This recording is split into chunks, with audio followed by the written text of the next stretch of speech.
ॐ शिवं शङ्करं शम्भुमीशानमीडे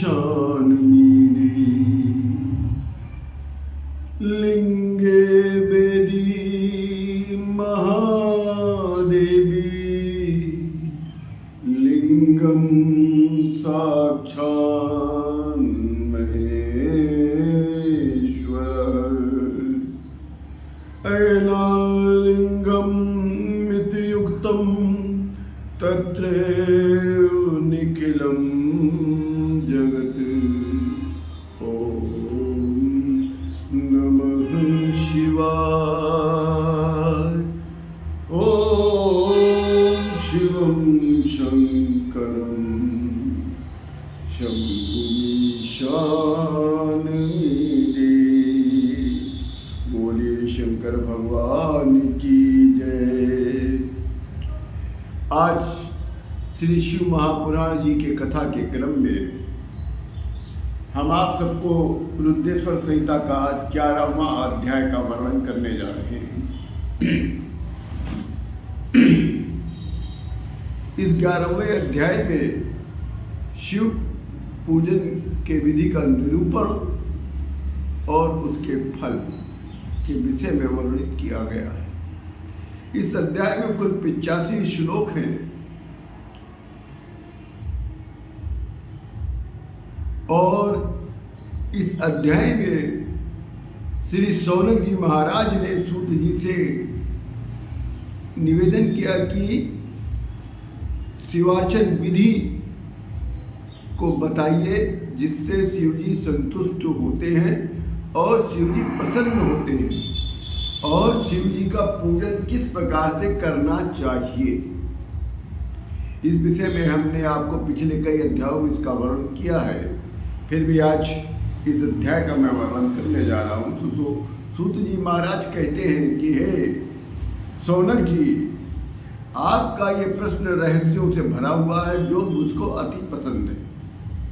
जैसा मैं जानता हूँ वैसा मैं आपसे वर्णित करता हूँ। तो सुनिए महाराज।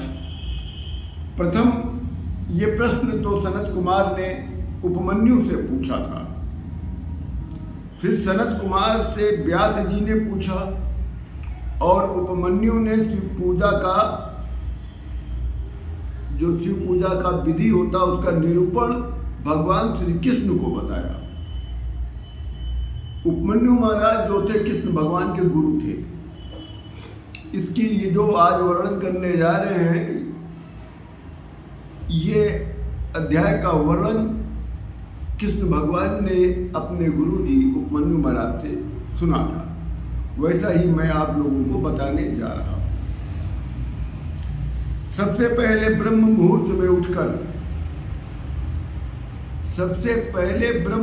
में उठकर ब्राह्मण वर्ण के व्यक्ति लोग 12 अंगुल का और क्षत्रिय वर्ण के लोग 11 अंगुल का और वैश्य वर्ण के लोग 10 अंगुल का और शूद्र 9 अंगुल के दतून को करें। सबसे पहले प्रातः जब उठ जाए आप लोग तो अपने वर्ण के अनुसार उतने ही अंगुल के दतून से ही अपने दांत को साफ करें। मनु के अनुसार षष्ठी, अमावस्या, नवमी और व्रत के दिन, सूर्यास्त काल में, रविवार एवं श्राद्ध के दिन दतून करना निषेध किया गया है, वर्जित बताया गया है। तीर्थादिकों में विशेष काल का स्मरण कर संकल्प पूर्वक मंत्र पढ़ते हुए ही स्नान करना चाहिए। धौत वस्त्र धारण करके आचमन करें। एकांत तथा स्वच्छ स्थल पर ही संध्योपासना करें।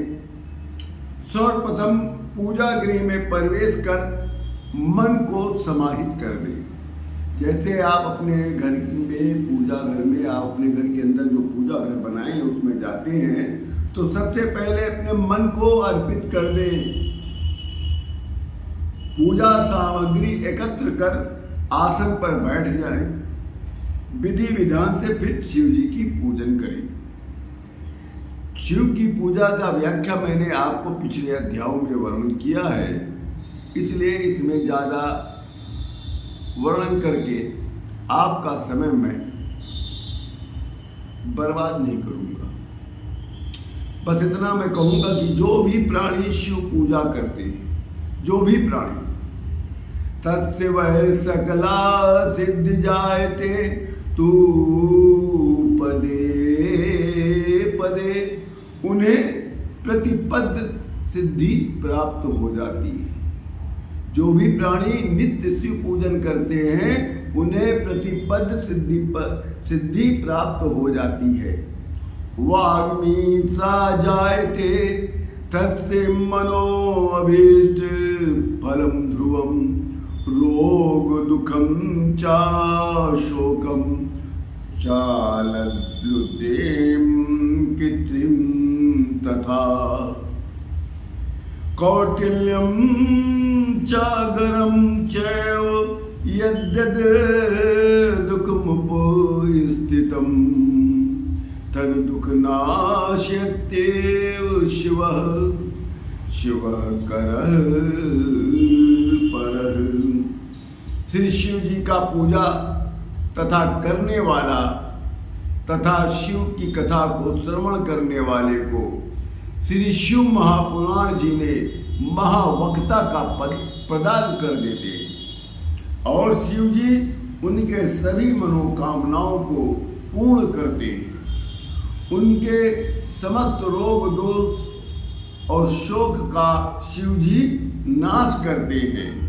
ब्रह्मा जी ने कहा कल्याणम न जायते कल्याणम जायते तस्य शुक्ल पक्षे यथा शशि वर्धते सद्गुण ध्रुवम शंकरम पूजनात्।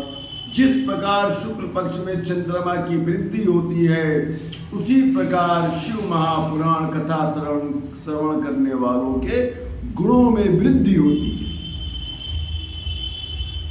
ब्रह्मा जी ने कहा है महाराज कि जो व्यक्ति शिव की कथा को श्रवण करता है कल्याणम जायते तत् शुक्ल पक्षे यथा शशि वर्धते सद्गुण तत्र ध्रुवम शंकरम पूजनात्। ब्रह्मा जी कहते हैं जिस प्रकार शुक्ल पक्ष में चंद्रमा की वृद्धि होती है उसी प्रकार शिव महापुराण की कथा को श्रवण करने वाले मनुष्यों के गुणों में वृद्धि होती है। अतः शिव कथा को श्रवण अवश्य करना चाहिए। इस कलयुगी दुनिया में शिव कथा ही आपको मुक्ति और भुक्ति दोनों प्रदान कर सकती है।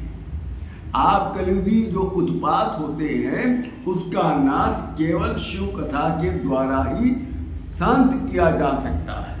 आजकल आप देख रहे हैं कि चारों तरफ केवल धर्म की चर्चा सब कर रहे हैं, जबकि धर्म शब्द की व्याख्या कोई नहीं समझ पा रहा है, मगर जिसको देखिए वो धर्माज्ञान हो गया है। इसलिए हम आप लोगों से इतना ही निवेदन करते हैं, आप कहीं से कहीं पर भी आप अपना वक्तव्य न दें, क्योंकि इस समय बहुत ही खराब समय चल रहा है। 2023 चाहे जितने ज्योतिषी गण बताएं, आप पूरे विश्व में देख लिए खलबली मची हुई चारों तरफ केवल धर्म को लेकर। इसलिए आप लोग अपने अपने घर में रहें, अपना काम करें, अपने परिवार की रक्षा करें, अपने परिवार की सेवा करें, अपने परिवार का देखभाल करें, अपने काम धाम में मन लगाए रखें और अपने घर में शांतिपूर्वक रहें। ज़्यादा बाहर आपको घूमने की कोई आवश्यकता नहीं। ज़्यादा हुआ कहीं कथा हो रही है, कोई भी कथा हो रही है, आप चले जाइए, हाथ जोड़िए, सुनिए, चले आइए, बस। आपकी मनुष्य की जो श्रेष्ठता होती है वो यहीं से प्राप्त हो जाएगी। इसी के साथ हम आप सभी लोगों से अपनी विदा चाहते हैं और पुनः कल मिलेंगे आप लोगों के सेवा में। हम एक अपने कार्य कथा के जो प्रोग्राम का था उसकी एक वीडियो क्लिप डेली डाल रहे हैं। हमको किसी भक्त ने मुझे मेरे पास भेज दिया है और आप उसका भी श्रवण करते रहें। ओम नमः शिवाय। जय जय सिया राम।